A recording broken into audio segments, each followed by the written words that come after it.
Caríssimos irmãos e irmãs, neste terceiro domingo do tempo da Quaresma, a palavra de Deus nos convida a centralizar o nosso olhar, a nossa oração para dois pontos fundamentais da vida de Jesus, do mistério da vida de Jesus e também da nossa vida, da nossa participação na vida de Cristo.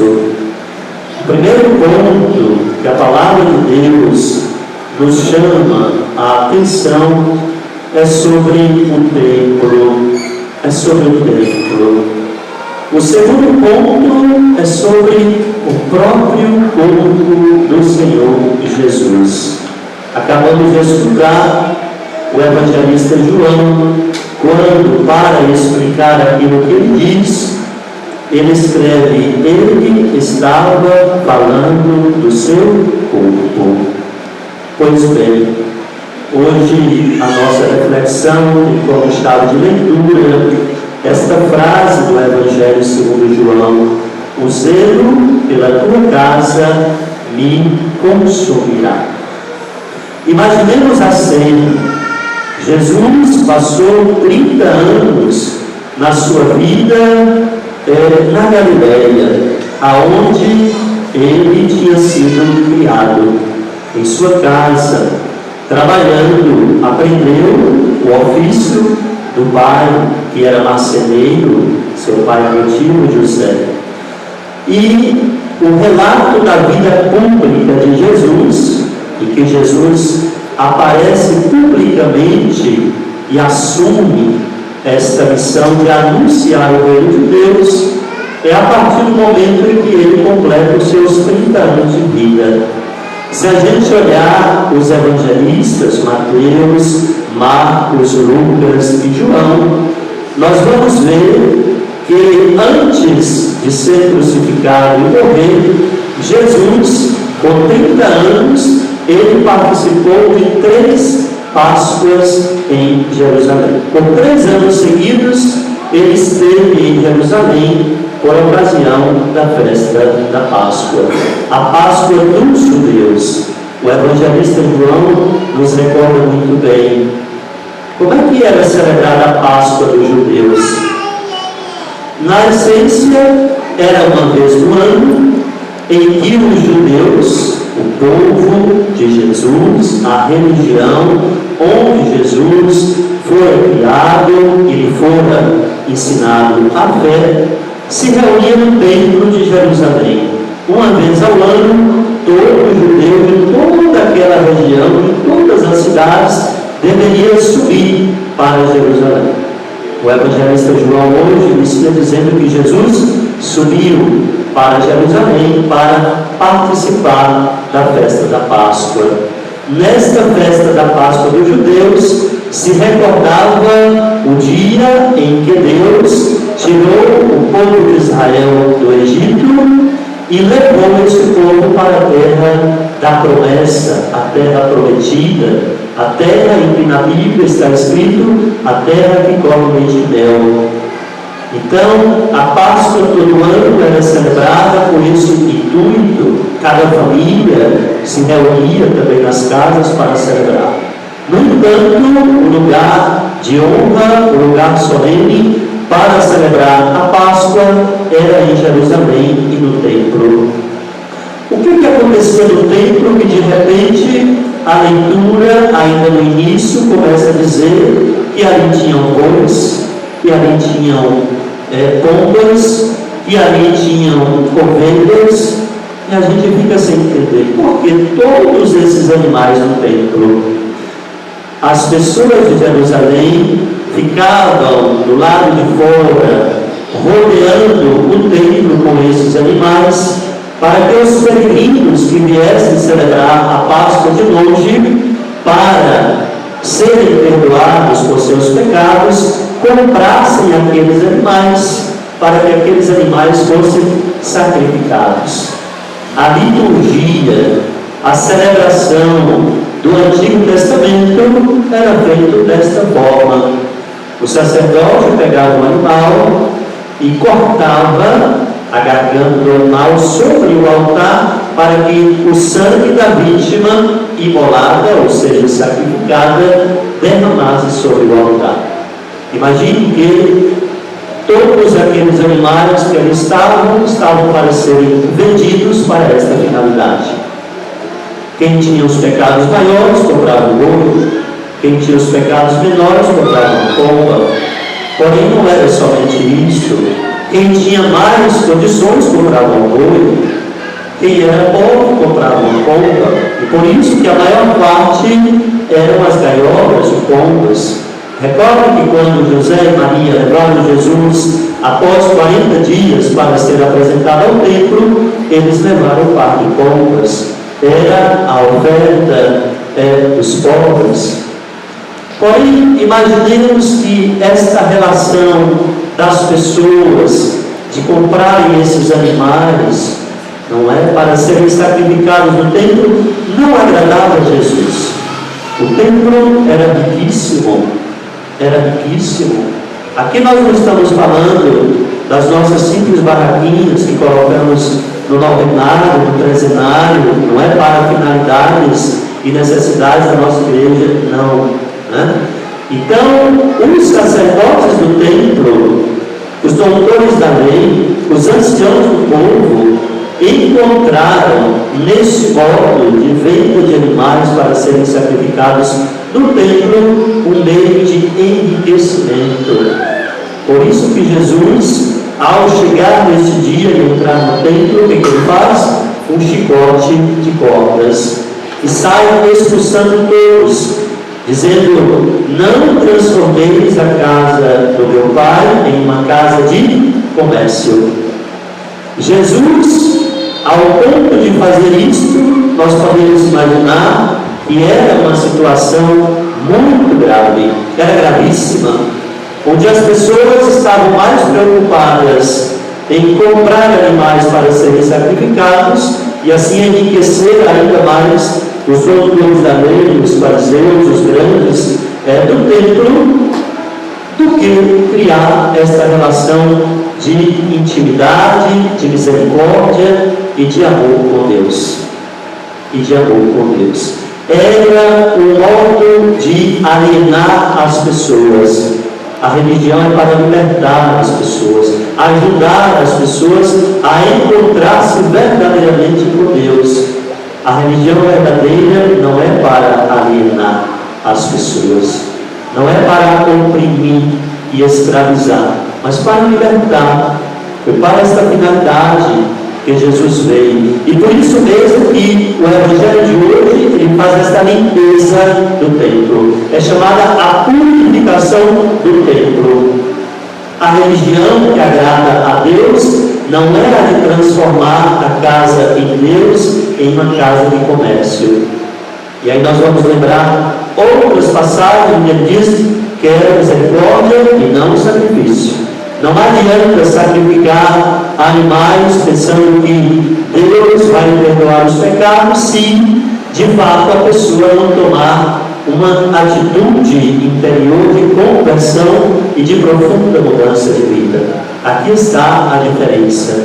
Não podemos transformar a nossa relação com Deus como um negócio, como um comércio. Não podemos dizer: eu dou a Deus a minha fé e Deus vai me dar o que eu quero. Não, né?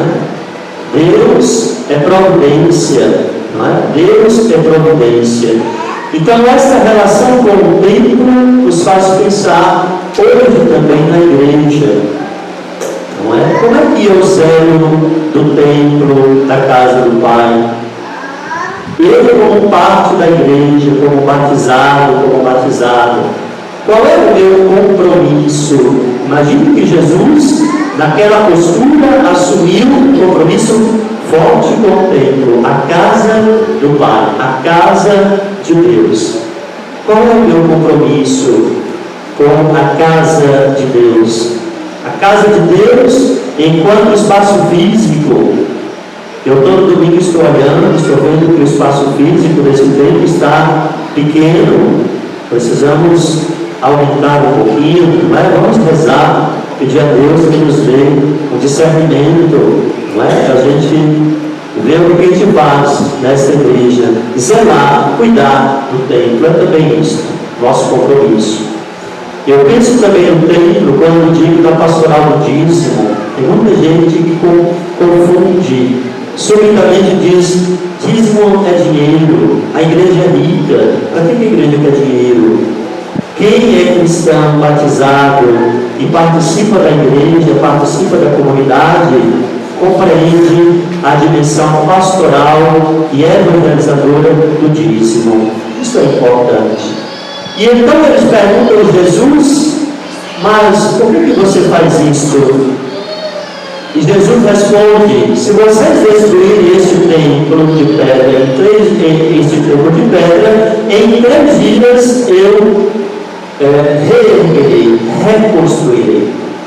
E eles dizem: mas 46 anos foi preciso para construir este templo. E vocês que a gente derrubava, construíram em 3 dias, como assim? E João diz: ele estava falando do seu corpo. Vamos então lembrar que no 3º dia Jesus ressuscitou. Ele não estava falando do templo de pedra, mas estava falando do templo que é cada um de nós. No 3º dia ele ressuscitou, né?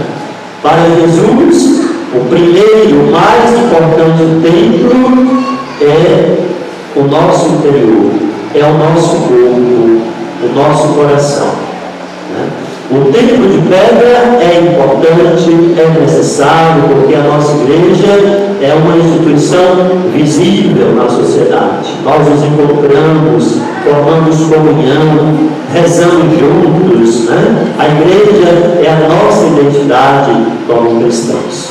Mas não adianta a igreja de pedra, formada de pessoas que ainda não tomaram consciência de que é templo, de que é morada de Deus. E então, a partir disso, nós também podemos perguntar: como é que está a nossa vida? Como é que está a minha vida enquanto templo de Deus, morada do Espírito Santo de Deus? Eu estou cuidando, eu estou zelando. Como é que eu cuido deste templo que sou eu? Como é que eu zelo? Veja, o zelo pela tua casa me consumirá.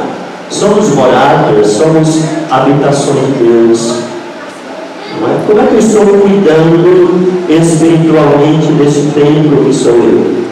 Eu sou batizado, eu vivo o meu batismo, eu sou crismado, eu assumo no dia a dia da vida o compromisso da minha crisma, eu sou casado na igreja, eu dou um testemunho da minha vida familiar. Como é que eu vivo como cristão a minha fé no dia a dia, nas relações com a minha família? Como eu vivo esta fé? Isso é importante a gente fazer estas perguntas, refletir para nós mesmos, para que a gente não se torne uma religião, um cristianismo, uma igreja católica formada de tantas pessoas que talvez confessam sempre, venham à missa dominicalmente, mas no sentido desta conversão interior, de assumir para valer aquilo que eu sou enquanto morada, enquanto templo de Deus. A primeira leitura de hoje são os 10 mandamentos. Os 3 primeiros mandamentos referem-se ao nosso relacionamento íntimo, pessoal com Deus. Amar a Deus sobre todas as coisas. Não levar o nome de Deus em vão. Participar, guardar, conservar, respeitar o dia do Senhor e as festas religiosas. Os 7 outros mandamentos dizem respeito às nossas relações humanas, aquilo que vivemos, aquilo que construímos juntos, como os irmãos. não matarás, não fornicarás, não roubarás, não cobiçarás as coisas alheias, ou seja, o nosso relacionamento com o mundo, com a vida. Por isso, meus irmãos, que a palavra de Deus nos ajude a refletir na nossa vida, na nossa caminhada cristã. A igreja é lugar da experiência de Deus, é lugar de transformarmos em homens e mulheres orantes, que no dia a dia da vida vivem esta intimidade com o Senhor. A igreja é o lugar onde nós crescemos na intimidade com o Senhor, o Cristo ressuscitado, mas o Cristo crucificado. Veja só a segunda leitura, o que São Paulo diz. O que nós buscamos na nossa vida? Os gregos buscam a sabedoria, buscam a salvação no estudo, no conhecimento humano, na filosofia. Os judeus buscam sinais. Nós nem sabedoria, talvez, de filosofia, e nem de tantos sinais, mas é Cristo crucificado. A nossa sabedoria, aquilo que parece loucura para outros, para nós é sinal de salvação. É na fraqueza do crucificado, daquele que morreu na cruz, que nós encontramos a nossa fortaleza. Pois nesta fraqueza humana da morte, Jesus nos salvou, nos resgatou dos nossos pecados, nos deu a esperança da vida futura, da eternidade, encheu a nossa vida dessa esperança para viver já aqui. Porque em Cristo tudo tem um propósito, tudo tem o propósito de Deus. Em Cristo tudo tem um sentido, tem uma resposta. Que nós possamos, nesse terceiro domingo da Quaresma, já podemos dizer, subindo para celebrarmos em breve a Páscoa do Senhor, de fato, acolher no nosso coração aquilo que a palavra nos provoca e nos sugere.